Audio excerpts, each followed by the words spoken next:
Аузубиллахи Бисмиллахир-рахманир-рахим. Урматтуу момун мусулмандар, бүгүн мен сиздер менен тилдин орозосу жөнүндө сүйлөшкүм келип атат.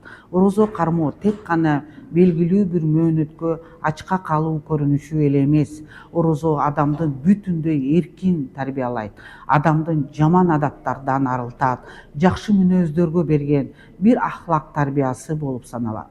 Пайгамбарыбыз саллаллаху алейхи вассалам мындай деп буйрган: Бисмиллахир-рахманир-рахим. Ман лам ядау каула зуру вал амали бих.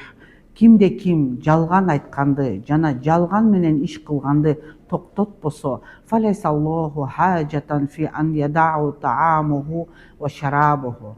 Аллах Таала анын жеген ичкенин токтотконуна баа бербейт. Урматтуу момун мусулмандар, кармаган орозоңуздар кабыл болсун, ибадаттарыңыздарды Алла Таала кабыл кылсын. Саламу алейкум ва рахматуллахи ва баракатух.